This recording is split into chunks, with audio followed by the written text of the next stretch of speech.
Hello. Hello. Hello. Hello students.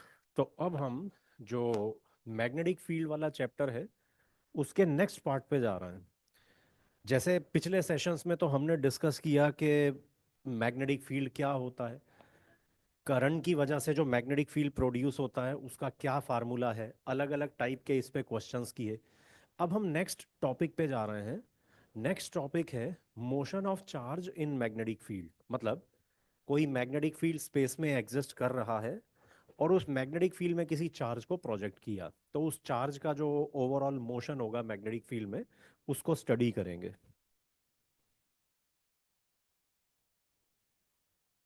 हाँ। तो topic ये है motion of A charge in magnetic field. Motion of A charge in magnetic field. देखो, जब कोई चार्ज इलेक्ट्रिक फील्ड में मूव करता है तो इलेक्ट्रिक फील्ड जो चार्ज पे फोर्स लगाता है वो तो एक सिंपल सा उसका फार्मूला है, F equal to q E. तो charge moving in electric field, उस पे तो F equal to q E ये फोर्स लगती है ना। ठीक है। तो इसका सिचुएशन बहुत सिंपल होती है कि अब इसमें दो केसेस बन जाएंगे। F equal to q e formula है ना, इसमें दो केसेस बन जाएंगे। अगर चार्ज पॉजिटिव है तो उस पे जो फोर्स लगेगी वो इलेक्ट्रिक फील्ड के अलोंग लगेगी। अगर चार्ज क्यू नेगेटिव है तो उस पे जो फोर्स लगेगी इलेक्ट्रिक फील्ड के ऑपोजिट लगेगी, और जो भी है फिर हम चार्ज का मोशन जो इलेक्ट्रिक फील्ड में है उसको इजीली स्टडी कर लेते हैं। ठीक है। मगर कोई चार्ज जब मैग्नेटिक फील्ड में मूव करता है ना, तो मैग्नेटिक फील्ड जो फोर्स लगाता है वो थोड़ी कॉम्प्लिकेटेड होती है। मैग्नेटिक फील्ड की वजह से जो फोर्स है मैथमेटिकली थोड़ी कॉम्प्लिकेटेड है। उसको स्टडी करना इलेक्ट्रिक फोर्स के कंपैरिजन में थोड़ा मुश्किल है, और उसी हिसाब से फिर नंबर ऑफ क्वेश्चंस भी ज़्यादा बन जाते हैं। Motion of charge in magnetic field पे ज़्यादा क्वेश्चन बन जाते हैं। ठीक है। तो अब जिस तरीके से इलेक्ट्रिक फील्ड ये वाली फोर्स लगा रहा है उस तरीके से मैग्नेटिक फील्ड क्या फोर्स लगाता है, इस डिस्कशन पे हम लोग जा रहे हैं।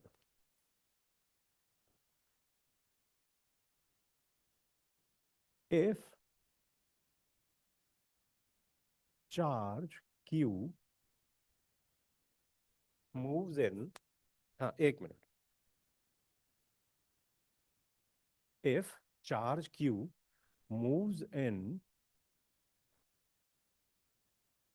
magnetic field B with velocity V, force acting, या rather magnetic force।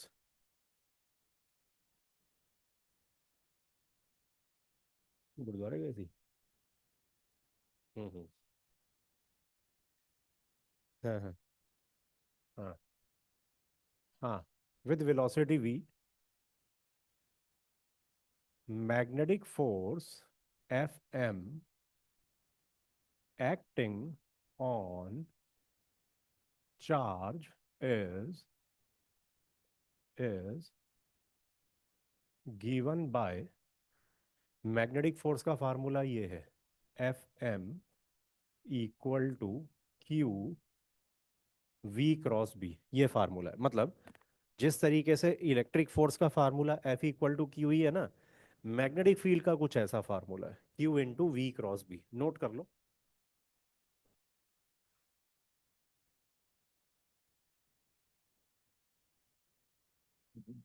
तो इसमें टर्म्स का मतलब क्यू तो चार्ज है, वी इसकी velocity, b is magnetic field. ठीक है। तो इस फोर्स को कहते क्या है, ये बेसिकली लॉरेंस नाम का जो साइंटिस्ट था ना उस पे इस फोर्स पे उसने इस फोर्स पे स्टडी की थी। तो इस फोर्स का नाम ही पड़ा हुआ है Lawrence magnetic force. Lawrence magnetic force. ठीक है। और ये तो हम डिस्कस कर रहे हैं कि जो चार्ज है वो मैग्नेटिक फील्ड में मूव कर रहा है। अगर चार्ज मूव कर रहा है और सिर्फ मैग्नेटिक फील्ड है तो ये फार्मूला है, मगर कई बार ऐसा होता है कि चार्ज जिस रीजन से ट्रेवल करके जा रहा है ना, उस रीजन में मैग्नेटिक फील्ड और इलेक्ट्रिक फील्ड दोनों प्रेजेंट है। अगर मैग्नेटिक फील्ड और इलेक्ट्रिक फील्ड दोनों प्रेजेंट है तो फिर हम दोनों फोर्सेस हमें लेनी पड़ती हैं, magnetic force as well as electric force. ये भी लिख लेते हैं। If b and e both are present in region, then net force acting on charge is, तो उस केस में हम एफ नेट लिखेंगे ना। एफ नेट क्या होगा देखो, force applied by magnetic field plus force applied by electric field. ठीक है, दोनों फोर्सेस ऐड कर देंगे। मैग्नेटिक फील्ड की वजह से जो फोर्स है वो तो ये Lorentz magnetic force q v cross B, और इलेक्ट्रिक फील्ड की वजह से जो फोर्स है वो क्यू ई। तो ऐसे केस में हम दोनों फोर्सेस को ऐसे वेक्टोरियली ऐड कर देते हैं, इलेक्ट्रिक फोर्स और मैग्नेटिक फोर्स को ऐड कर दिया। और ऐसे केस में हमारे पास नेट फोर्स आ गई ना, जो ऑब्जेक्ट पे नेट फोर्स लग रही है। इस टाइप से जो नेट फोर्स होती है इसको लॉरेंट्ज इलेक्ट्रोमैग्नेटिक फोर्स बोलते हैं। मैग्नेटिक फील्ड जो फोर्स लगा रहा है वो है लॉरेंट्ज मैग्नेटिक फोर्स। इलेक्ट्रिक और मैग्नेटिक फील्ड्स अगर दोनों प्रेजेंट है तो फोर्स जो लग रही है उसको लॉरेंट्ज इलेक्ट्रोमैग्नेटिक फोर्स कहते हैं। This is Lorentz electromagnetic force. Lorentz electromagnetic force. ठीक है। वैसे पहले हमारा जो डिस्कशन है वो लॉरेंट्ज मैग्नेटिक फोर्स को स्टडी करना है, मतलब कुछ ऐसे क्वेश्चंस भी आएंगे जिसमें मैग्नेटिक फील्ड और इलेक्ट्रिक फील्ड दोनों प्रेजेंट होंगे। तो अगर इलेक्ट्रिक और मैग्नेटिक फील्ड दोनों प्रेजेंट हैं तो नेट फोर्स ये लिखेंगे, मगर पहले पहले जब चार्ज अकेला मैग्नेटिक फील्ड में मूव कर रहा है जरा उसको तो ढंग से समझ लें। ठीक है, चार्ज सिर्फ अभी फिलहाल मैग्नेटिक फील्ड की बात कर रहे हैं। चार्ज सिर्फ मैग्नेटिक फील्ड में मूव कर रहा है, उस सिचुएशन को हमने स्टडी करना है, यानी कि ये जो फार्मूला है ना क्यू वी क्रॉस बी, इसको डिटेल में स्टडी करना है। ठीक है, ये मैं रब कर देता हूँ।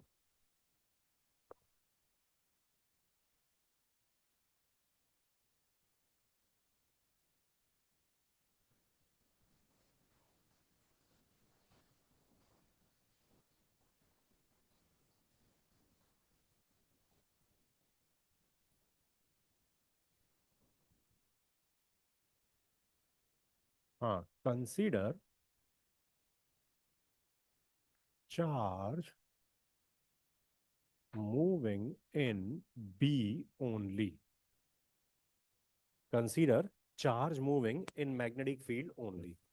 तो उसमें जो फोर्स लगेगी Lorentz magnetic force F M equal to q v cross B. ठीक है, तो चलो अब इसका फार्म, ये क्रॉस प्रोडक्ट है। क्रॉस प्रोडक्ट है, क्रॉस प्रोडक्ट में तो ए क्रॉस बी क्या लिखते हैं, A into B into sine theta. तो ये आ जाएगा q v b sign theta. Theta क्या है यहाँ लिख देता हूँ। Theta is angle between v and b. Theta is angle between v and b. तो अब देखो, अगर चार्ज मैग्नेटिक फील्ड में मूव करे, ठीक है, चार्ज अगर मैग्नेटिक फील्ड में मूव करे तो क्या क्या केसेस बन सकते हैं, मतलब चार्ज का किस किस तरीके का पाथ हो सकता है, चार्ज उस मैग्नेटिक फील्ड में कैसा कैसा पाथ फॉलो कर सकता है, इसका हम डिस्कशन कर रहे हैं। चार्ज किस पाथ को फॉलो करेगा मैग्नेटिक फील्ड में, वो ना थीटा की वैल्यूज पे डिपेंड करता है, कि चार्ज की वेलोसिटी और मैग्नेटिक फील्ड के बीच में एंगल कितना है। वो एंगल ये डिसाइड करता है कि चार्ज का मैग्नेटिक फील्ड में पाथ कैसा होगा। तो basically there can be three cases, तीन केसेस हो सकते हैं कि चार्ज के अलग अलग तरीके के पाथ हो सकते हैं मैग्नेटिक फील्ड में। मैग्नेटिक फील्ड में जो चार्ज है ना, हो सकता है स्ट्रेट लाइन में ही चला जाए, मैग्नेटिक फील्ड में एंटर किया और स्ट्रेट लाइन ही फॉलो करता हुआ जा रहा है, मैग्नेटिक फील्ड से बाहर निकल गया। ठीक है, स्ट्रेट लाइन में जा सकता है चार्ज, सर्कुलर पाथ फॉलो कर सकता है, मैग्नेटिक फील्ड में चार्ज सर्कल में मूव कर सकता है, या एक तीसरी पॉसिबिलिटी भी होती है, हेलिकल पाथ। तो वो कौन कौन सी सिचुएशंस हैं पहले वो मैं लिख रहा हूँ।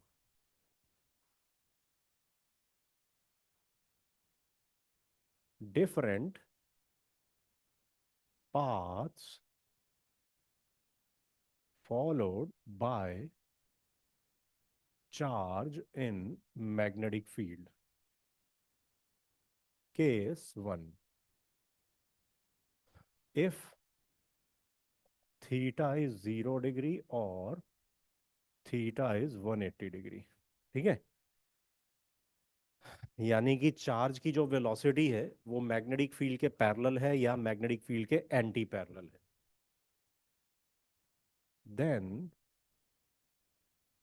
Charge follows straight line path। Magnetic field में जो चार्ज है स्ट्रेट लाइन पाथ को फॉलो करता है। केस 2, ये भी हो एक स्पेशल केस है, थीटा 90 डिग्री। थीटा 90 डिग्री मतलब चार्ज को प्रोजेक्ट किया, तो चार्ज की जो वेलोसिटी है ना वो मैग्नेटिक फील्ड के परपेंडिकुलर है। तो अगर चार्ज की वेलोसिटी मैग्नेटिक फील्ड के परपेंडिकुलर है उस केस में सर्कुलर पाथ बनता है। If theta equal to 90 degree, then charge follows circular path, magnetic field में सर्कुलर पाथ फॉलो करता है। केस 3, इनके अलावा जो बाकी थीटा की वैल्यूज हैं वो सारी केस 3 में आ जाती है। मतलब 0, 90 और 180 तो हमने ले लिए ना थीटा की बाकी वैल्यूज के लिए। If 0 less than theta less than 90 degree और 90 degree less than theta less than 180 degree, charge follows helical path in b. ये हेलिकल पाथ क्या होता है? हेलिकल पाथ जो होता है, helical path is a 3D shape. Helical path जो है ना वो एक 3D कर्वेचर है। जैसे एक स्प्रिंग होता है, स्प्रिंग, फिजिक्स में स्प्रिंग तो बहुत कॉमनली हम लोग देखते हैं ना, 11th क्लास में स्प्रिंग के क्वेश्चंस होते हैं। तो बेसिकली स्प्रिंग का जो कर्वेचर है ना उसे हेलिक्स कहते हैं। स्प्रिंग की जो शेप है वो हेलिकल शेप होती है। तो अगर हम एक स्प्रिंग ड्रॉ करें ऐसे, स्प्रिंग की शेप हेलिकल शेप है, तो अगर ये केस है, वेलोसिटी और मैग्नेटिक फील्ड में कुछ ऐसा एंगल है, तो चार्ज ऐसे स्प्रिंग की शेप में मतलब 3D में मूव करेगा, 3D में मूव करेगा और स्ट्रिंग की शेप का कर्व लेके जाएगा। String sorry spring spring charge 3D में मूव करेगा और एक स्प्रिंग की शेप का कर्वेचर लेके जाएगा, स्प्रिंग के स्प्रिंग की शेप के अलोंग मूव करता हुआ जाएगा। ठीक है। हाँ, तो ये 3 केसेस हैं जो क्रिएट हो जाते हैं। तीनों को डिटेल में डिस्कस किया जाता है। ये तो मैंने अभी मेजर मतलब एक तरीके से बस जो मेन जो केसेस बनेंगे वो लिख दिए हैं। इन सबकी डिटेल में स्टडी है कि क्यों स्ट्रेट लाइन में जाता है, क्यों सर्कुलर पाथ, फिर हेलिकल पाथ, इन सब के अलग अलग क्वेश्चंस। तो अब हम इसके डिटेल्ड डिस्कशन में एंटर कर रहे हैं। ठीक है, ये रब कर रहा हूं मैं।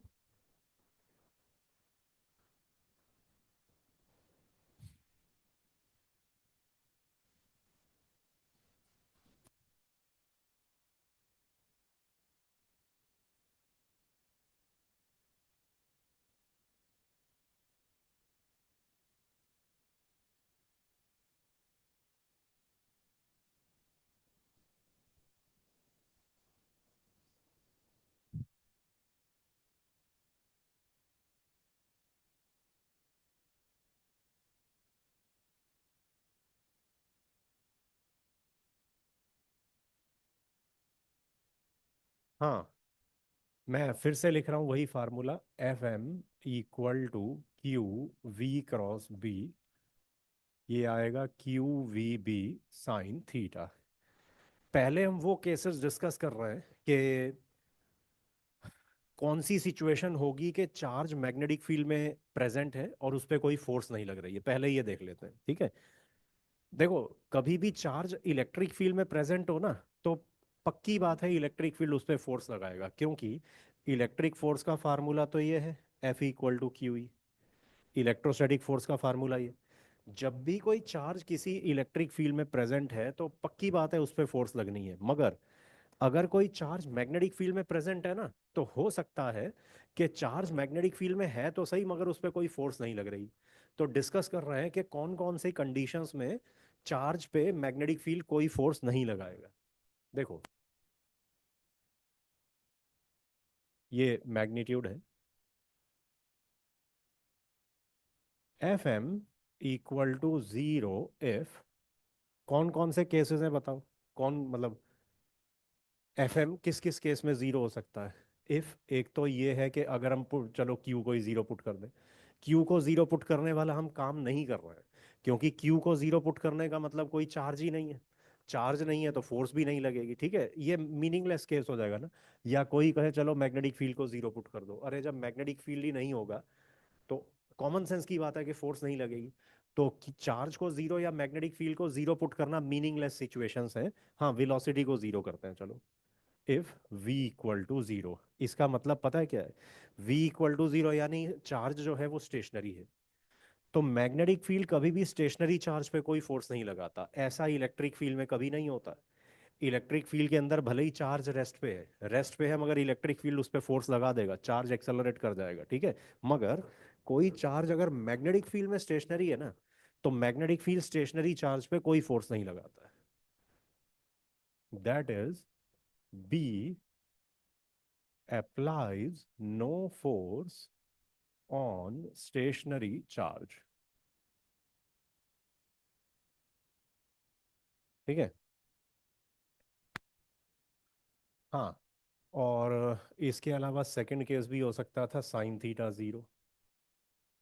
दैट इज sin θ0 यानी थीटा 0 डिग्री और थीटा 180 डिग्री।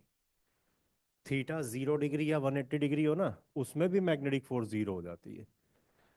उसमें भी जीरो यानी कि अगर θ=0 या 180 का मतलब क्या है कि चार्ज को हमने प्रोजेक्ट किया बट चार्ज की वेलोसिटी जो है ना वो मैग्नेटिक फील्ड के पैरेलल है या एंटी पैरेलल है।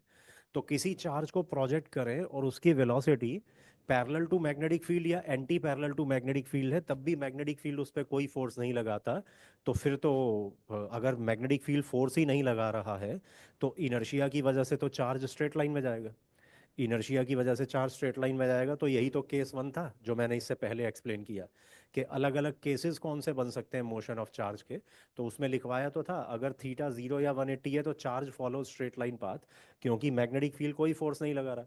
इनर्शिया ऑफ डायरेक्शन की वजह से चार्ज स्ट्रेट लाइन में जाता जाएगा, ये लिख रहा हूं मैं।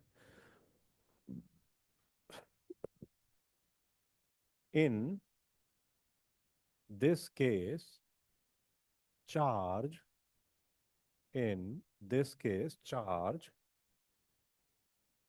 follows straight line path। ठीक है, charge straight line path follow करता है। चलो, तो हमने यहाँ स्ट्रेट लाइन का केस तो यहीं पे डिस्कस कर लिया। अब इसके बाद हमने सर्कुलर मोशन के केस में जाना। सर्कुलर मोशन मतलब उसके लिए क्या लिखवाया था, θ90 डिग्री। अगर चार्ज चार्ज की वेलोसिटी मैग्नेटिक फील्ड के परपेंडिकुलर हो तो चार्ज सर्कुलर पाथ पे जाएगा। Let us discuss it in detail. Detail में जाने से पहले ना, पहले मैग्नेटिक फोर्स की डायरेक्शन बात कर लेते हैं कि मैग्नेटिक फोर्स की डायरेक्शन कैसे निकलती है। देखो, अ, ये इसको इक्वेशन नंबर 1 कह दिया। To find direction of f m as per equation 1। Equation 1 को अगर हम देखें तो देखो, मैग्नेटिक फोर्स की डायरेक्शन तो डायरेक्टली वी क्रॉस बी की डायरेक्शन पे डिपेंड कर रही है, क्योंकि वी क्रॉस बी तो ये एक वेक्टर प्रोडक्ट है ना। तो जो इस वेक्टर वी क्रॉस बी की डायरेक्शन होगी वही मैग्नेटिक फोर्स की डायरेक्शन होगी। मगर अभी भी दो केस क्रिएट हो सकते हैं। ये जो क्यू है, ये जो चार्ज है, चार्ज तो पॉजिटिव या नेगेटिव दो तरीके के होते हैं ना। तो अगर पॉजिटिव चार्ज को प्रोजेक्ट करें, पॉजिटिव चार्ज अगर मैग्नेटिक फील्ड में है तो उस पे जो फोर्स है वो वी क्रॉस बी के अलोंग लगेगी। और अगर कोई नेगेटिव चार्ज है, क्यू नेगेटिव है, नेगेटिव चार्ज को मैग्नेटिक फील्ड में प्रोजेक्ट किया तो उस पे फोर्स वी क्रॉस बी के ऑपोजिट लगेगी, क्योंकि ये क्यू नेगेटिव हो जाएगा ना, तो इस वेक्टर के आगे माइनस आ गया, तो फोर्स वी क्रॉस बी के ऑपोजिट लगेगी। ये दो केसेस बन जाते हैं, ये लिख रहा हूं मैं। If q is positive then f m is along v cross b. If q is negative, then fm is opposite to fm is opposite to v cross b। ठीक है, ये दो केस बनते हैं। तो चलो अब हम और डिटेल में जाते हैं। अब हम सर्कुलर पाथ को प्रॉपरली डिटेल में स्टडी करेंगे। ठीक है, ये इसको मैं रब कर रहा हूँ, आगे चल रहा है।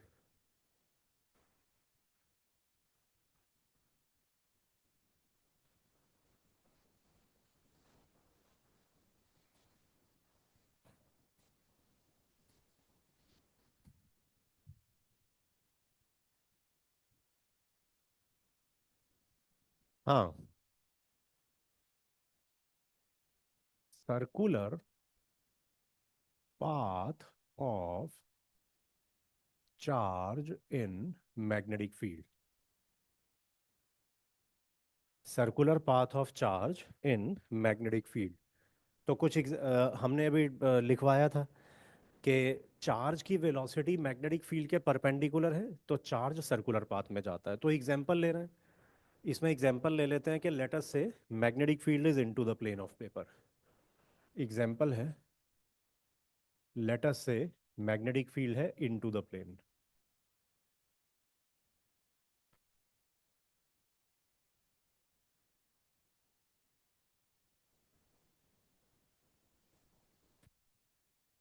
ठीक है, मैग्नेटिक फील्ड इज बी, और वेलोसिटी को मैग्नेटिक फील्ड के परपेंडिकुलर रखना है। ठीक है, तो इसको फिर चार्ज को इसमें प्रोजेक्ट करते हैं। चार्ज को इस रीजन में प्रोजेक्ट करते हैं इन सच ए वे कि चार्ज की वेलोसिटी मैग्नेटिक फील्ड के परपेंडिकुलर हो। तो कोई पार्टिकल हमने ले लिया m comma plus Q. m comma plus Q मतलब पार्टिकल का मास m है, चार्ज प्लस क्यू। इसको एक वेलोसिटी से प्रोजेक्ट कर दिया टूवर्ड्स राइट। ठीक है,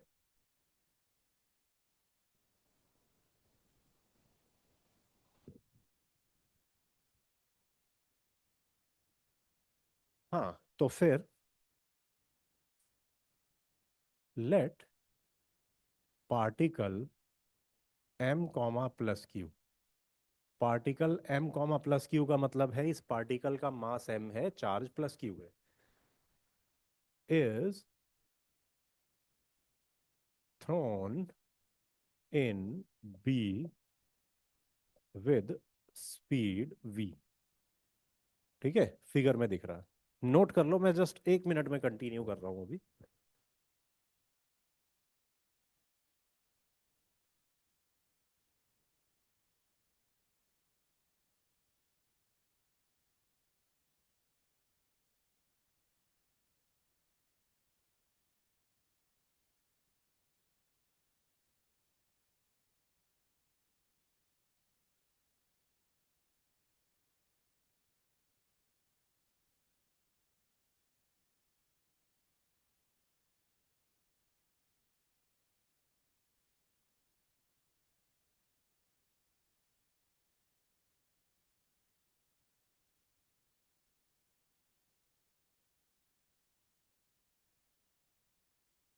हाँ तो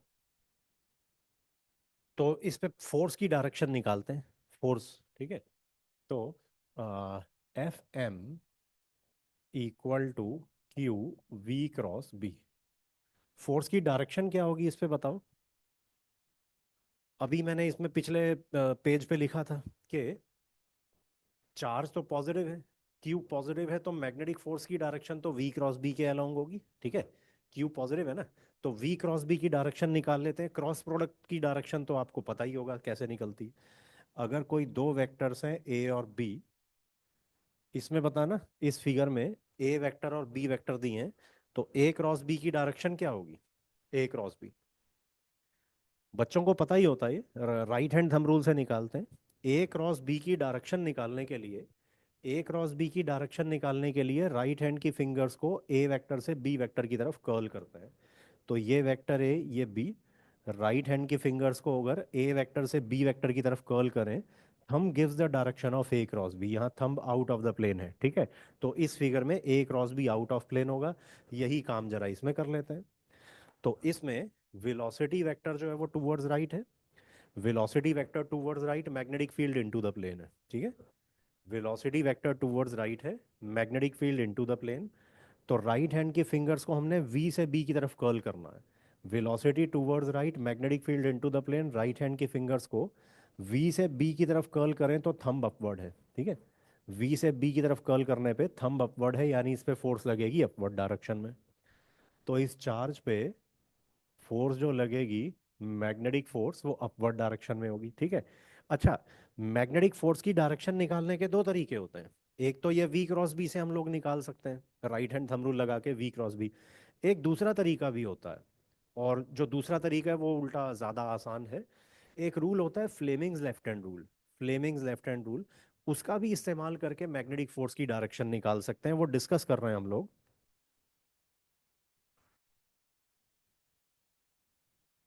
as per Fleming's left hand rule, as per Fleming's left hand rule, if, देखो, फ्लेमिंग्स लेफ्ट हैंड रूल लगाते कैसे हैं? ये लेफ्ट वाले हाथ को यूज करते हैं। लेफ्ट वाले हैंड में ना, फर्स्ट फिंगर, सेकंड फिंगर और थंब को म्यूचुअली परपेंडिकुलर रखते हैं। फर्स्ट फिंगर, सेकंड फिंगर और थंब को म्यूचुअली परपेंडिकुलर रखते हैं। इसमें रूल क्या होता है? First finger points along magnetic field. अगर first finger along magnetic field point कर रही है, second finger along motion of positive charge. First finger along magnetic field, second finger along motion of positive charge, then thumb gives the direction of force, ठीक है। ये मैं लिख रहा हूँ, बाकी प्रॉपर अभी हम डिटेल में डिस्कस करेंगे, क्वेश्चंस में भी अप्लाई करते रहेंगे। हाँ, if first finger along magnetic field, second finger along motion of positive charge, then Fm is along thumb। जो मैग्नेटिक फोर्स है वो along thumb होती है। तो यहां जरा फ्लेमिंग लेफ्ट हैंड रूल लगा के देख लेते हैं। देखो, first finger along magnetic field, magnetic field तो इस फिगर में इनटू द प्लेन है। First finger along magnetic field, magnetic field into the plane है, तो फर्स्ट फिंगर को along मैग्नेटिक फील्ड प्लेस किया। Second finger along motion of positive charge, positive charge जा रहा है टूवर्ड्स राइट साइड। तो first finger along magnetic field, second finger along velocity of positive charge. तो thumb आप देख लो upward direction में, thumb upward direction में है, इसलिए इस चार्ज पे जो मैग्नेटिक फोर्स लगेगी वो वर्टिकली अपवर्ड होगी। चार्ज पे मैग्नेटिक फोर्स वर्टिकली अपवर्ड होगी। तो इस पे मैग्नेटिक फोर्स है इस तरीके से, वर्टिकली अपवर्ड, ठीक है। और देखो, अगर बेसिक लेवल पे जाके सोचे ना, तो फ्लेमिंग लेफ्ट हैंड रूल कोई फंडामेंटली कोई अलग रूल नहीं है। ये क्रॉस प्रोडक्ट निकालने का ही तरीका है। हमने यही तो बताया था पहले भी, कि मैग्नेटिक फोर्स जो है वो वी क्रॉस बी इस क्रॉस प्रोडक्ट की डायरेक्शन के अलोंग होगी। Magnetic force v cross b cross product की डायरेक्शन के अलोंग होगी। तो यहाँ हम फ्लेमिंग लेफ्ट हैंड रूल में कर क्या रहे हैं? First finger along magnetic field, यानी ये बी वेक्टर है, सेकेंड फिंगर वेलोसिटी वेक्टर है। तो वी क्रॉस बी वैसे ही आप राइट हैंड थंब रूल से निकाल लो। ये वी वेक्टर, ये बी वेक्टर, तो वी क्रॉस बी जो आ रहा है वो थंब के अलोंग ही तो आ रहा है। तो Fleming left hand rule fundamentally कोई अलग रूल नहीं है, मैं रिपीट कर रहा हूँ। First finger along magnetic field, second finger along motion of positive charge. तो पॉजिटिव चार्ज का मोशन, ये वेलोसिटी की डायरेक्शन है, ये बी है। तो वी क्रॉस बी जब हम क्रॉस प्रोडक्ट से देख रहे हैं तो अलोंग थंब भी तो आ रहा है वो। तो Fleming left hand rule fundamentally बस वो जो राइट हैंड थंब रूल है ना, क्रॉस प्रोडक्ट निकालने का रूल, उसी की दूसरी फॉर्म है फ्लेमिंग लेफ्ट हैंड रूल, ठीक है। मगर फिर भी जब क्वेश्चन हम सॉल्व करते हैं तो फ्लेमिंग लेफ्ट हैंड रूल लगाना थोड़ा आसान लगता है, ठीक है। तो फ्लेमिंग लेफ्ट हैंड रूल से ही प्रैक्टिस कर लो। हाँ, f m is along thumb, चलो। तो अब ये फोर्स ऊपर की तरफ है। अब ये बताओ, चार्ज की वेलोसिटी टूवर्ड्स राइट है, मगर चार्ज पे फोर्स जो है अपवर्ड लग रही है, तो चार्ज का मोशन कैसा होगा इस केस में?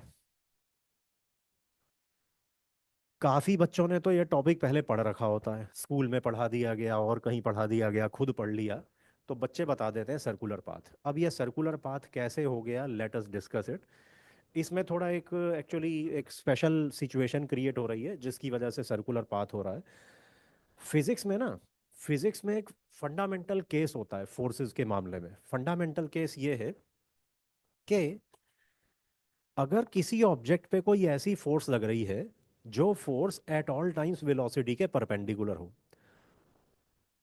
ऑब्जेक्ट पे कोई ऐसी फोर्स लग रही है जो हर इंस्टेंट पे वेलोसिटी के परपेंडिकुलर है ना, तो ये ऐसी फोर्स जो है वो ऑब्जेक्ट को सर्कल में घुमाना शुरू कर देती है। और ऐसे मल्टीपल केसेस हमें अपने सिलेबस के अंदर दिखाई देते हैं।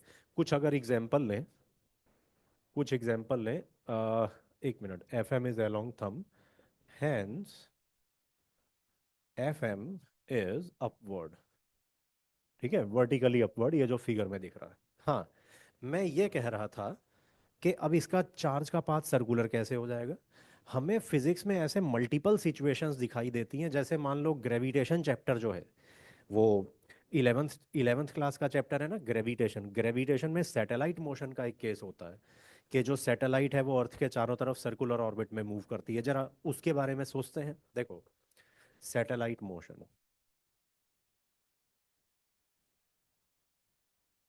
सैटेलाइट मोशन, ये earth, satellite S, satellite is moving in circular orbit around earth. Satellite earth के चारों तरफ सर्कुलर ऑर्बिट में मूव कर रही है, ठीक है। सर्कल में कैसे, और जब ये सर्कल में मूव करती है तो होता क्या है, आपने ग्रेविटेशन में पढ़ा भी होगा। सैटेलाइट की वेलोसिटी तो at all times along tangent है, और सैटेलाइट पे जो फोर्स ऑफ ग्रेविटी लग रही है अर्थ की वजह से, अर्थ की वजह से जो फोर्स ऑफ ग्रेविटी है वो अर्थ के सेंटर की तरफ है। तो हर मूवमेंट पे, हर इंस्टेंट पे सैटेलाइट पे जो फोर्स लग रही है वो उसकी वेलोसिटी के परपेंडिकुलर है। और फिर यही फोर्स सैटेलाइट के लिए सेंट्रिपिटल फोर्स का काम करती है। ये सब इलेवेंथ क्लास में आता है, ठीक है। तो यही फोर्स जो वेलोसिटी के परपेंडिकुलर है ना, ये सैटेलाइट के लिए सेंट्रिपिटल फोर्स का काम करती है, और सैटेलाइट सर्कुलर ऑर्बिट में घूमने लग जाती है। तो ये तो चलो हम फिजिक्स में देखते हैं, केमिस्ट्री में भी एक वो एटॉमिक स्ट्रक्चर में ये सिचुएशन देखी जाती है, Bohr's atomic model, Bohr's model. Bohr's model में भी तो होता है ना, न्यूक्लियस पे ऐसे प्लस जेड पॉजिटिव चार्ज है, और न्यूक्लियस के चारों तरफ इलेक्ट्रॉन रिवॉल्व कर रहा है, ठीक है। तो इलेक्ट्रॉन जब मूव कर रहा है, इलेक्ट्रॉन की वेलोसिटी तो अलोंग टेंजेंट होगी, और इलेक्ट्रॉन पे ये जो न्यूक्लियस इलेक्ट्रोस्टैटिक फोर्स लगा रहा है वो न्यूक्लियस की तरफ है। न्यूक्लियस जो इलेक्ट्रॉन पे इलेक्ट्रोस्टैटिक फोर्स लगा रहा है वो फोर्स न्यूक्लियस की तरफ है। तो यहाँ भी हम देख सकते हैं कि इलेक्ट्रॉन पे जो फोर्स लग रही है, electrostatic force, at all times electron की वेलोसिटी के परपेंडिकुलर है। तो यहाँ भी हमने वही चीज़ देखी कि मूविंग ऑब्जेक्ट पे कोई ऐसी फोर्स लग रही है जो हर इंस्टेंट पे वेलोसिटी के परपेंडिकुलर हो। मूविंग ऑब्जेक्ट पे जो फोर्स लग रही है हर इंस्टेंट पे वो वेलोसिटी के परपेंडिकुलर है। तो ऐसे केस में ये फोर्स सेंट्रिपिटल फोर्स प्रोवाइड करती है, और ये जो ऑब्जेक्ट है सर्कुलर पाथ में मूव करने लगता है, ठीक है। इनफैक्ट अगर आपको कुछ इक्वेशंस भी याद हों, तो सैटेलाइट मोशन के केस में ये जो फोर्स ऑफ ग्रेविटी है, फोर्स ऑफ ग्रेविटी, इसी को तो हम G m1 m2/r² लिख देते हैं, ठीक है। तो mv²/r, मतलब mv²/r को फोर्स ऑफ ग्रेविटी के इक्वेट कर देते हैं, ठीक है। मतलब मैं उधर लिख दूं अलग से for clarity, satellite motion, satellite motion के केस में जो ग्रेविटेशनल फोर्स है ना, G m1 m2/r², उसी को तो हम mv²/r के इक्वेट कर देते हैं सैटेलाइट के लिए, ठीक है। और बोहर्स मॉडल का अगर आपको स्टेप्स याद हो डेरिवेशन के, तो बोहर्स मॉडल में भी ये करते हैं। ये जो सेंट्रिपिटल फोर्स है इलेक्ट्रॉन पे, उसको इलेक्ट्रोस्टैटिक फोर्स के इक्वेट कर देते हैं, K Q1 Q2/r², ठीक है। तो बेसिकली जिस तरीके से फिजिक्स में बाकी जगह पे हम देखते हैं कि अगर किसी मूविंग ऑब्जेक्ट पे जो फोर्स लग रही है वो वेलोसिटी के परपेंडिकुलर है, तो ये फोर्स सेंट्रिपिटल फोर्स की तरह बिहेव करने लगती है और ऑब्जेक्ट को सर्कल में घुमाना शुरू कर देती है। तो वो केस तो इधर भी होगा, प्रेजेंट टॉपिक में भी होगा। तो ये जो मैग्नेटिक फोर्स है ये वेलोसिटी के परपेंडिकुलर है, ये किसी सर्कल के सेंटर की तरफ पॉइंट कर रही होगी, और ये चार्ज फिर सर्कुलर पाथ में मूव करने लगेगा। ये चार्ज सर्कुलर पाथ में मूव करने लगेगा। तो इस तरीके से चार्ज सर्कल में मूव करने लगता है। ये मैं लिखवा रहा हूँ, इंपॉर्टेंट पॉइंट है।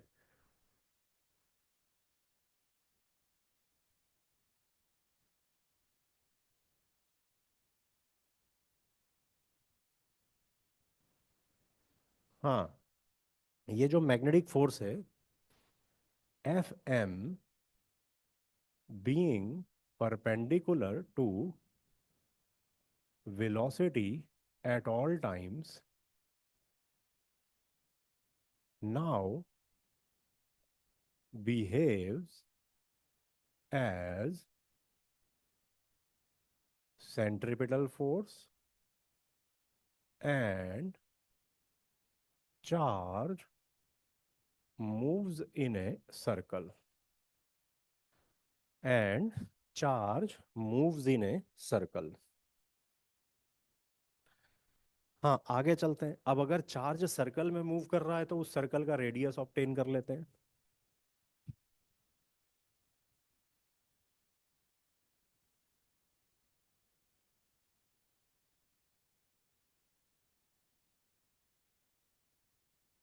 Radius of circular path are.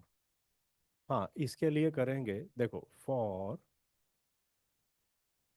Circular motion F equal to M A.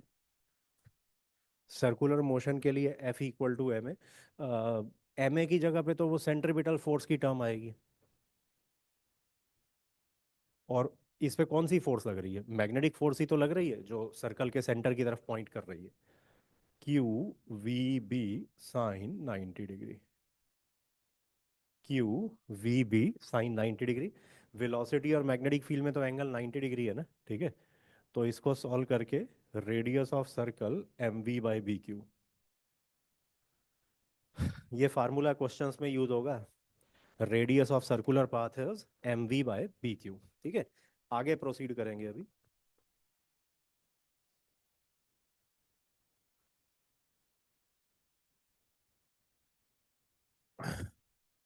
हाँ, अब देखो, एक तो चलो इस सर्कल का रेडियस ऑब्टेन किया जाता है, एक टाइम पीरियड भी ऑब्टेन किया जाता है। टाइम पीरियड का मतलब कि ये चार्ज जो है ना, इसको इस सर्कल में मूव करने में कितना टाइम लगेगा, कंप्लीट सर्कल कवर करने में कितना टाइम लगेगा।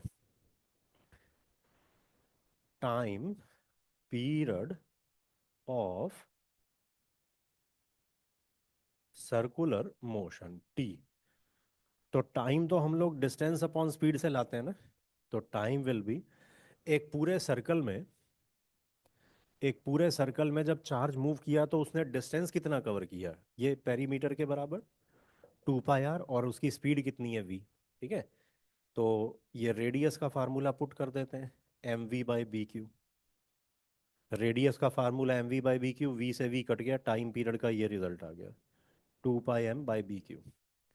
टाइम पीरियड का result 2 pi m by B q. ये भी याद रखना, क्वेश्चंस में लगेगा। Time period of charge in magnetic field 2 pi m by B Q. ठीक है। अच्छा, इसमें ना एक डाउट क्रिएट होता है, और वो अच्छे लेवल का डाउट है वैसे। अगर हम टाइम को ऐसे लिख रहे हैं, total distance upon speed, time को लिख रहे हैं total distance covered upon speed, इसका मतलब तो हम स्पीड को कांस्टेंट लेके चल रहे हैं, क्योंकि डिस्टेंस कवर्ड पूरा 2 पाई आर, पूरे डिस्टेंस 2 पाई आर पे स्पीड एक ही रही होगी, तभी तो हम time equal to distance upon speed लिख पाएंगे ना। अगर स्पीड अलग अलग जगह पे अलग अलग हो, स्पीड वेरिएबल नेचर की हो, तो 2 पाई आर अपॉन वी लिख के थोड़ी टाइम आएगा, क्योंकि वी तो चेंज कर रहा होगा लगातार। तो अगर हम ये फार्मूला लिख रहे हैं, इसका मतलब यही निकल रहा है कि ये जो चार्ज है सर्कल में कांस्टेंट स्पीड से मूव कर रहा है। ऐसा कैसे, मतलब चार्ज कांस्टेंट स्पीड से क्यों मूव कर रहा है, चार्ज की स्पीड क्यों नहीं चेंज हो रही है? इलेक्ट्रिक फील्ड में तो ऐसा नहीं होता है। इलेक्ट्रिक फील्ड में तो जब चार्ज मूव करता है तो इलेक्ट्रिक फील्ड उसकी स्पीड बदल ही देता है चार्ज की। बट ये मैग्नेटिक फील्ड स्पीड को क्यों नहीं बदल पा रहा है? यानी अगर मैग्नेटिक फील्ड स्पीड को नहीं बदल रहा है, यानी कि काइनेटिक एनर्जी भी जो है चार्ज की वो कांस्टेंट रह रही होगी। ऐसा क्यों होता है बताओ? बच्चे इसका जवाब दे देते हैं। वैसे देखो, मैग्नेटिक फोर्स जो है ना, हर मूवमेंट पे वेलोसिटी के परपेंडिकुलर है या डिस्प्लेसमेंट के परपेंडिकुलर है। स्मॉल टाइम इंटरवल में चार्ज की जो डिस्प्लेसमेंट है वो भी तो अलोंग टेंजेंट ही होगी ना। स्मॉल टाइम इंटरवल में चार्ज की डिस्प्लेसमेंट ds तो अलोंग टेंजेंट होगी। तो ये जो फोर्स लग रही है वो डिस्प्लेसमेंट के परपेंडिकुलर है। मैग्नेटिक फोर्स डिस्प्लेसमेंट के परपेंडिकुलर है तो इसका वर्क डन जीरो हो जाएगा। मैग्नेटिक फोर्स का अगर वर्क डन जीरो है, यानी कि मैग्नेटिक फोर्स चार्ज की स्पीड को चेंज नहीं करेगी, वर्क डन जीरो है ना, तो kinetic energy of charge will remain constant. Kinetic energy या स्पीड वो कांस्टेंट रहेगा, ठीक है। ये इंपॉर्टेंट पॉइंट है, ये लिख रहा हूं मैं।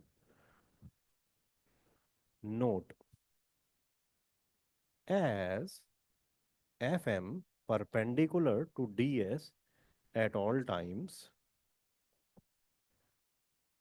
work done by B is W equal to integration of dw, मतलब डिफरेंशियल वर्क डन को इंटीग्रेट कर रहा है, और ये आएगा F डॉट डी एस। और फोर्स और डिस्प्लेसमेंट में एंगल है 90 डिग्री। फोर्स और डिस्प्लेसमेंट में एंगल 90 डिग्री, ये आ गया जीरो। ठीक है। As work done equal to zero, hence ke of charge moving in magnetic field remains constant. Kinetic energy of charge moving in magnetic field remains constant. Kinetic energy या speed? Kinetic energy constant है, half M V square constant है, तो speed भी तो constant रहेगा, ठीक है। तो अगर कोई चार्ज मैग्नेटिक फील्ड में मूव कर रहा है तो चार्ज की स्पीड कांस्टेंट रहती है, इट नेवर चेंजेस, ठीक है। मगर ऐसा इलेक्ट्रिक फील्ड में बिल्कुल नहीं होता है। इस मामले में देखो, इलेक्ट्रिक फील्ड और मैग्नेटिक फील्ड में एक मेजर डिफरेंस है। जब चार्ज इलेक्ट्रिक फील्ड में प्रोजेक्ट किया जाता है ना, तो इलेक्ट्रिक फील्ड उस चार्ज पे कुछ वर्क कर देता है, और उस वर्क की वजह से चार्ज का जो स्पीड है वो चेंज हो जाती है इलेक्ट्रिक फील्ड में मूव करने की वजह से। बट मैग्नेटिक फील्ड का तो वर्क डन ही जीरो है। जब कोई चार्ज मैग्नेटिक फील्ड में मूव करता है ना, तो work done by magnetic field zero है। यानी कि चार्ज मैग्नेटिक फील्ड में एंटर करेगा और बाहर निकल जाएगा, मगर सेम स्पीड से निकलेगा। जितनी स्पीड से मैग्नेटिक फील्ड में एंटर किया होगा उतनी स्पीड से ही मैग्नेटिक फील्ड से बाहर निकल जाएगा। ये एक इंपॉर्टेंट डिफरेंस है इलेक्ट्रिक फील्ड और मैग्नेटिक फील्ड में, ठीक है।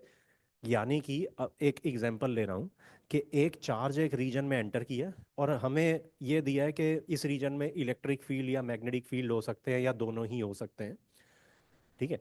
एक चार्ज एक रीजन में एंटर किया, और जब वो उस रीजन से बाहर निकला ना, उसकी स्पीड चेंज हो चुकी थी। चार्ज एक रीजन में एंटर किया और जब वो उस रीजन से बाहर निकला, चार्ज की स्पीड चेंज हो चुकी थी। तो what can we say about existence of magnetic field in that region? हम क्या कुछ कह सकते हैं उस रीजन में मैग्नेटिक फील्ड के बारे? उस रीजन के अंदर ना, अ, मैं रिपीट कर रहा हूँ, एक चार्ज एक रीजन में एंटर किया और फिर जब बाहर निकला, तो चार्ज की जो स्पीड थी ना, वो एंटर करते टाइम की स्पीड से अलग थी। तो इस रीजन में मैग्नेटिक फील्ड के बारे कुछ कह सकते हैं, एग्जिस्ट कर रहा होगा या नहीं कर रहा होगा? बताओ। इस रीजन में मैग्नेटिक फील्ड के बारे हम कुछ नहीं कह सकते, क्योंकि अगर मैग्नेटिक फील्ड एग्जिस्ट करता तब भी वो स्पीड तो चेंज करता नहीं है। और अगर मैग्नेटिक फील्ड एग्जिस्ट ना करता, तब भी खैर तब भी जो है चार्ज ने सेम स्पीड से ही निकल जाना था बाहर, ठीक है। तो मैग्नेटिक फील्ड की एग्जिस्टेंस के बारे हम कुछ नहीं कह सकते कि रीजन में मैग्नेटिक फील्ड है या नहीं है। बट इलेक्ट्रिक फील्ड की एग्जिस्टेंस के बारे श्योरली कह सकते हैं कि इलेक्ट्रिक फील्ड पक्की बात है अंदर होगा इस स्पेस के, उसी ने तो इसके स्पीड को चेंज किया होगा, ठीक है। तो बेसिकली ये इंपॉर्टेंट क्वेश्चन है, ठीक है। ये मतलब इंपॉर्टेंट पॉइंट है कि मैग्नेटिक फील्ड में जब चार्ज मूव करता है तो उसकी स्पीड नहीं चेंज होती है। इलेक्ट्रिक फील्ड जो है वो चार्ज की स्पीड को चेंज कर सकता है, ठीक है। चलो, हमने यहाँ तक कर लिया। अब थोड़ा और आगे चलते हैं, इसी में एक केस और ले लेते हैं। एक केस और ले रहे हैं कि जिस चार्ज को प्रोजेक्ट किया ना, अब वो नेगेटिव चार्ज है, ठीक है। ये केस दे रहे हैं।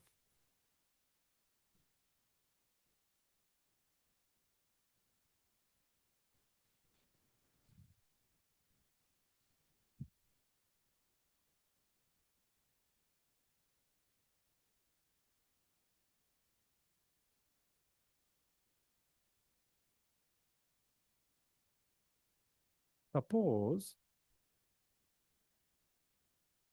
Instead of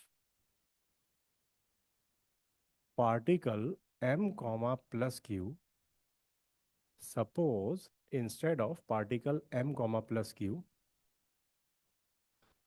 particle m comma minus Q is projected. ठीक है, मतलब पार्टिकल का मास हमने सेम रखा है, मास हमने सेम रखा है, चार्ज ऑपोजिट कर दिया, तो अब इसका चार्ज है माइनस क्यू। हाँ, तो इसके पाथ के बारे क्या कह सकते हैं बताओ? Any idea? नेगेटिव चार्ज भी इसी पाथ को फॉलो करेगा या कुछ अलग पाथ को फॉलो करेगा?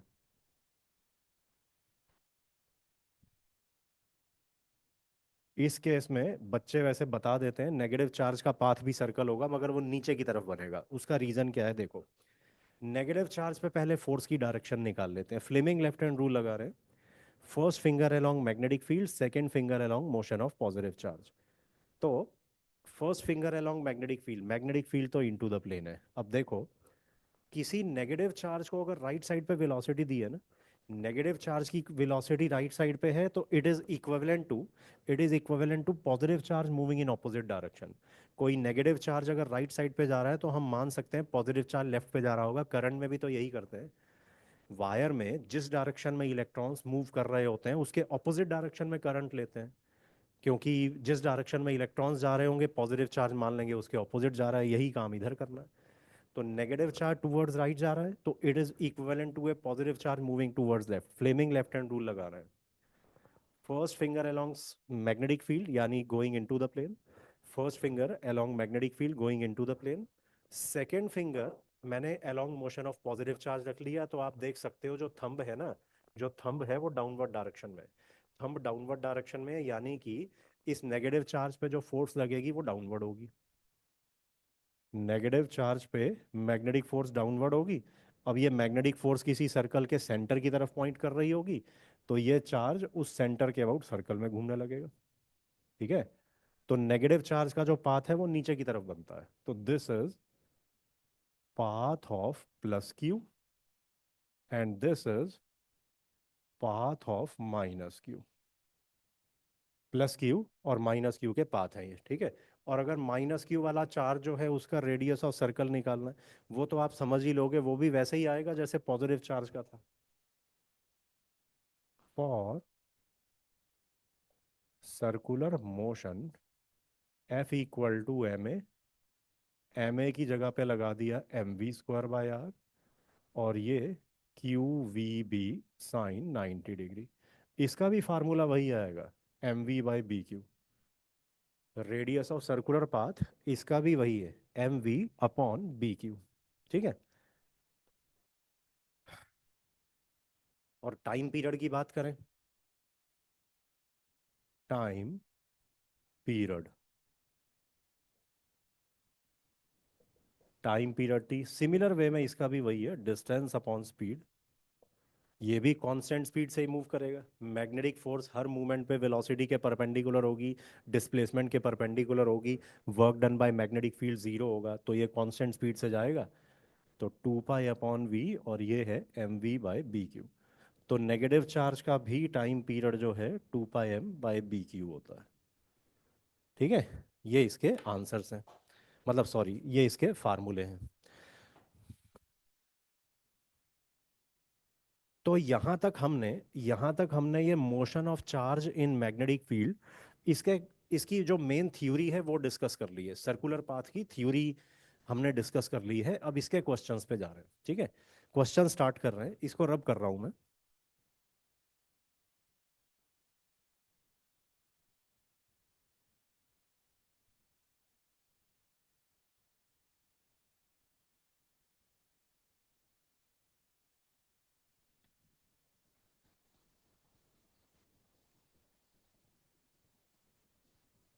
ये रेडियस रेडियस ऑफ पाथ और टाइम पीरियड के जो फार्मूले हैं इनका यूज हो जाता है क्वेश्चंस में directly.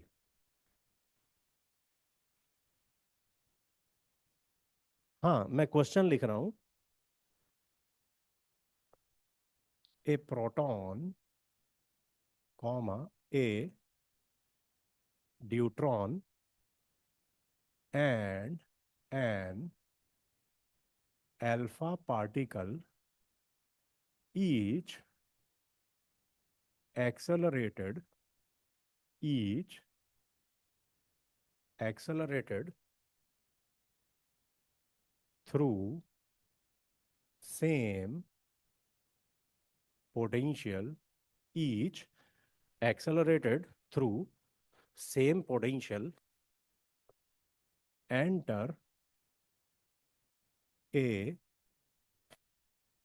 region of magnetic field enter a region of magnetic field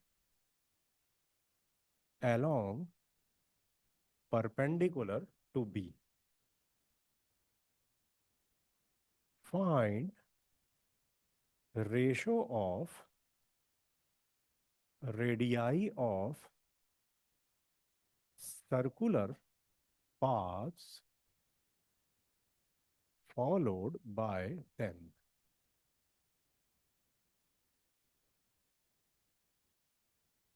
Find ratio of radii of circular paths followed by them. हाँ, सोचो इसके बारे।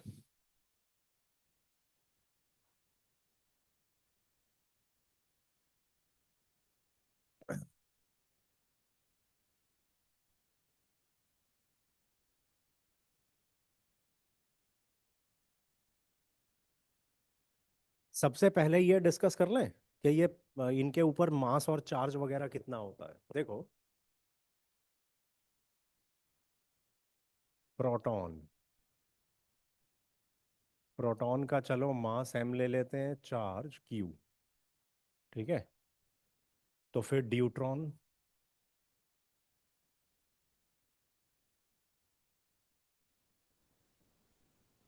अगर प्रोटॉन पे मास m चार्ज q है तो ड्यूट्रॉन पे क्या क्या होगा वैसे? ड्यूट्रॉन आपको पता है होता क्या है? काफी बच्चे वैसे ड्यूट्रॉन के बारे जानते हैं। ड्यूट्रॉन जो होता है वो हाइड्रोजन आइसोटोप होता है। देखो, हाइड्रोजन के तीन आइसोटोप होते हैं, 1h1, फिर एक होता है 1h2 और तीसरा होता है 1h3। इसको हाइड्रोजन ही कहते हैं। और ये होता है ड्यूटीरियम और ये होता है ट्रीटियम। ये हाइड्रोजन के आइसोटोप्स हैं, हाइड्रोजन, ड्यूटीरियम, ट्रीटियम। ये जो ड्यूट्रॉन है ना, deuteron is actually nucleus of deuterium isotope. Deuteron is nucleus of deuterium isotope, ये लिख रहा हूं मैं। ड्यूट्रॉन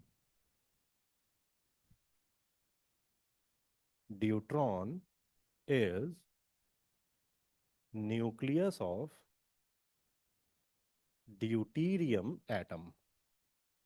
ठीक है।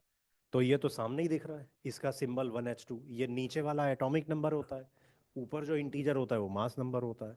तो एटॉमिक नंबर इसका 1 है, यानी इसमें जो मतलब इसका जो चार्ज है वो सिंगल यूनिट चार्ज होगा। तो इसका चार्ज तो Q होगा, मास इसका 2m होगा, क्योंकि एटॉमिक नंबर 2 है ना, एक प्रोटॉन और एक न्यूट्रॉन है। और ये फिर अल्फा पार्टिकल क्या होता है वैसे? अल्फा पार्टिकल का मास बताओ, चार्ज बताओ। ज्यादातर बच्चों को पता ही होता है, alpha particle is helium nucleus. Alpha particle is helium nucleus. ठीक है।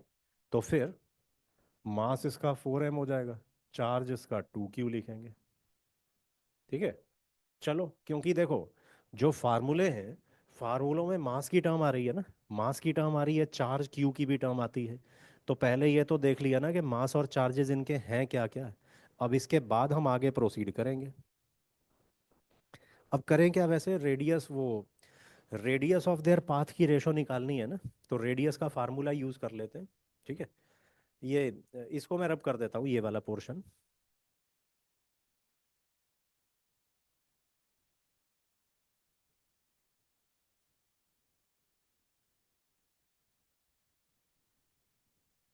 हाँ, radius of circular path R, वो होता है M we by B Q. ठीक है, radius of circular path M we by B Q. तो फिर अब इसमें देखो, each accelerated through same potential. कई बच्चे पता है क्या कर रहे होते हैं, देखो, कई बच्चे ये कर रहे होते हैं कि तीनों तीनों जो वो है ना, तीनों पार्टिकल्स, उनके लिए वी सेम ले लिया, तीनों पार्टिकल्स का वी सेम ले लिया, क्योंकि वो पोटेंशियल सेम दिया है। But for your kind information, इस फार्मूले में जो वी होता है ये पोटेंशियल थोड़ी होता है, ये वी तो स्पीड होती है। तो स्पीड वाले वी की जगह पोटेंशियल वाला वी डाल दोगे तो आंसर तो गलत होना ही है। ठीक है, तो ये वी स्पीड है, वो पोटेंशियल के थ्रू कुछ स्पीड तक हम पहुंचेंगे, निकालेंगे कि पोटेंशियल से स्पीड कैसे आएगी। ठीक है, तो पहला काम तो हम ये कर लेते हैं, जरा सिंबल्स अलग अलग यूज कर लेते हैं। लेट पोटेंशियल, पोटेंशियल को सिंबल ही चलो डेल्टा वी दे दिया हमने, पोटेंशियल को सिंबल दे दिया delta we, change of potential, potential difference. Let speed, speed को वी ना दे करके चलो उसको ना वी वन लिख देते हैं, कहीं कोई कंफ्यूजन ना हो ना, तो यहाँ वी वन लिख दिया। ठीक है, तो चलो अब ये वी स्पीड कैसे निकलेगी पोटेंशियल की टर्म्स में। इसका एक तरीका है कि मास इनटू स्पीड क्या होता है, लीनियर मोमेंटम, ये आपको पता होगा, लीनियर मोमेंटम एम वी लिखते हैं ना। तो एक अच्छा, वैसे पोटेंशियल का यूज क्या होगा, मतलब पोटेंशियल अगर हमें दिया है तो पोटेंशियल से स्पीड निकालेंगे कैसे। सेम पोटेंशियल से तीनों को एक्सेलरेट किया, ठीक है, तो स्पीड कैसे निकलेगी, एनी आइडिया।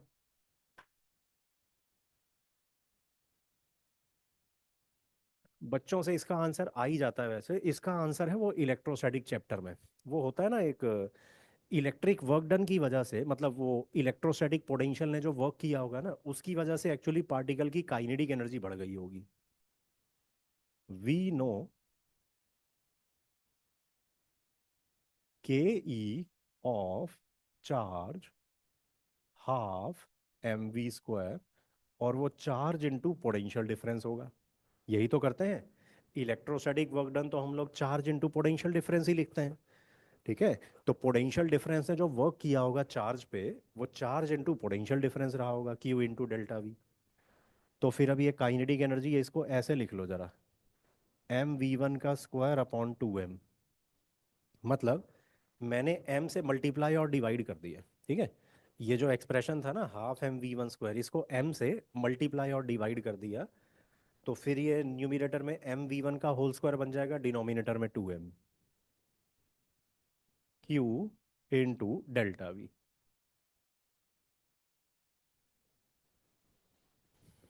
हाँ, तो ये एम वी वन कितना आ गया, under root two M Q delta we.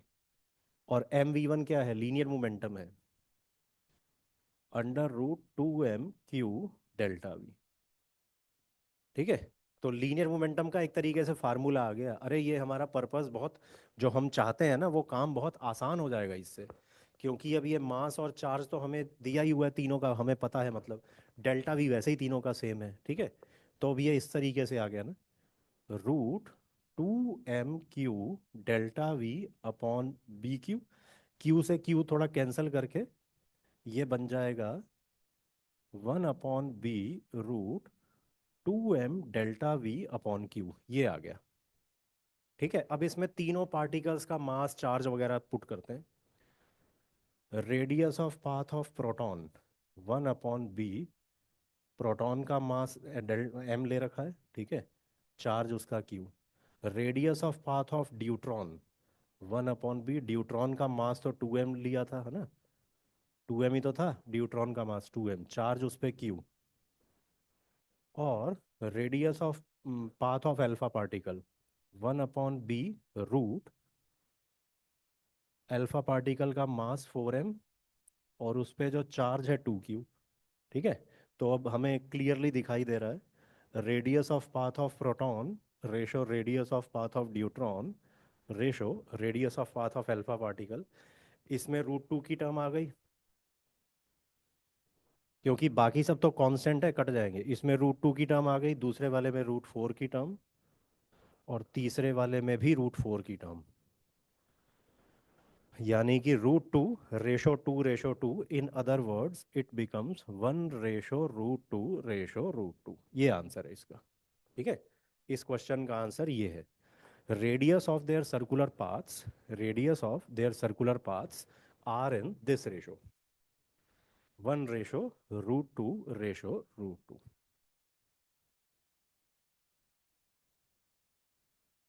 ठीक है, तो यहाँ इस सेशन में हमने पूरा वो theory of charge, theory of moving charge in magnetic field discuss हुआ। अभी तो एक ही क्वेश्चन लिया है। अगले सेशंस में मैं और इसके जो बाकी सारे क्वेश्चंस की वैरायटीज हैं वो कवर करूँगा। ठीक है, okay, all the best, have a nice day, okay bye.